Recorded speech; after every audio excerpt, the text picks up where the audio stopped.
देश न्यूज की सारी खबरें आप तक।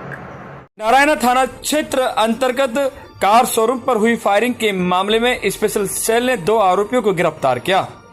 स्पेशल सेल के एडिशनल सीपी प्रमोद कुशवाहा ने प्रेस वार्ता के दौरान बताया कि टोटल 4 आरोपियों को गिरफ्तार कर लिया गया है, जो कि एक क्राइम ब्रांच ने गिरफ्तार किया है और 3 2 बार में स्पेशल सेल ने गिरफ्तार की हैं। कहा कि इनका जो सरगना है उसे भी गिरफ्तार करने की कोशिश जारी है, क्योंकि जो मेन मुख्य है वो हिंदुस्तान से बाहर रहता है। प्रेस वार्ता में क्या कुछ कह रहे हैं, सुने।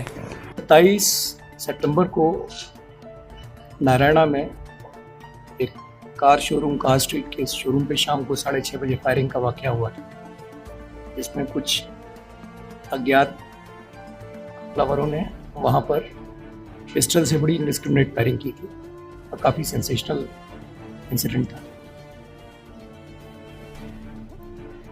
इस प्रकरण को और ऐसे सभी प्रकरणों को दिल्ली पुलिस बड़ी गंभीरता से लेती है और इसी श्रृंखला में इस पर दिल्ली पुलिस की स्पेशल सेल की और बाकी यूनिट्स की भी कई टीम्स लगा दी गई थी इन केसेस पे।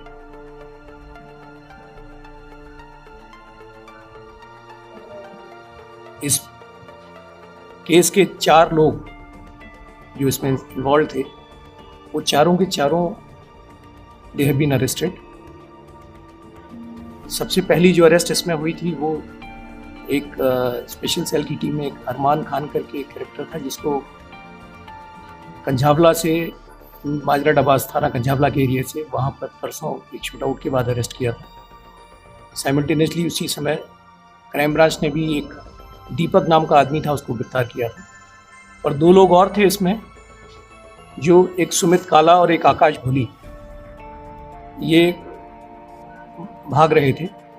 इनफैक्ट इंसिडेंट के बाद से ही अरमान खान और दीपक ये दोनों अलग चले गए थे। आकाश भोली और सुमित काला जो हैं ये अलग चले गए। आकाश और ये भागने का इनका सिलसिला था, इन्हें पता था कि पुलिस इनके पीछे बहुत हाथ धो के पड़ जाएगी, तो ये इंसिडेंट के बाद कई जगह भागते रहे। फिर 1 अक्टूबर से यहाँ से दिल्ली से पहले ये गए जयपुर, इंसिडेंट के बाद जयपुर से फिर ये गए हिसार और हिसार से बाई ट्रेन गए अमृतसर।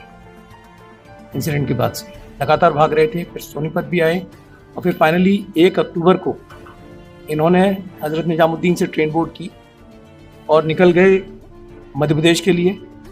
मध्य प्रदेश से ये पहुँचे पुणे से फिर उन्होंने ट्रेन पकड़ी कोल्हापुर के लिए और मनमाड़ के पास कल शाम को एक सांगली का एक स्टेशन आता है, मीरज के पास एक जंक्शन है, मीरज जंक्शन सांगली के पास, वहाँ स्पेशल सेल की एक टीम ने इनको पकड़ा।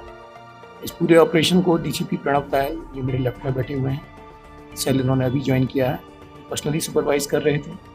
बहुत इंपॉर्टेंट रोल रहा है इनका। और एसीपी संजय दत्त, आप परिचित हैं संजय दत्त जी से और इनकी टीम के इंस्पेक्टर दबास से।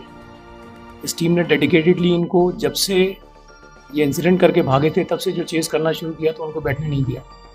इनको कुछ अंदाज था कि पुलिस हमारे पीछे है, सारे पॉसिबल प्रिकॉशंस ये ले रहे थे। उसके बाद भी बड़े मेटिकुलसली पॉइंट बाय पॉइंट एक सीसीटीवी से, अपने सोर्सेज से और फिजिकल चेजिंग, ये मैं समझता हूँ कि हाल फिलहाल में एक बहुत बड़ी चेजिंग की कि आदमी 27 तारीख से भाग रहा है लगातार, उसके पीछे टीम भाग रही है और कल भी ये ट्रेन में इनके पीछे ही चेज कर रही थी। फाइनली जाके इनको आइडेंटिफाई करके सांगली के पास में जो मीरज जंक्शन है वहाँ से पकड़ा। ये पूरा का पूरा जो सिंडिकेट था जिसने फायरिंग कराई थी, वो एक गैंगस्टर है हिमांशु भाऊ रिठौली, उसका था, जो कहीं बाहर बैठा हुआ है और वहाँ से कॉल करता है और युवाओं को अपने गैंग्स में ये ल्योर करके ले आता है।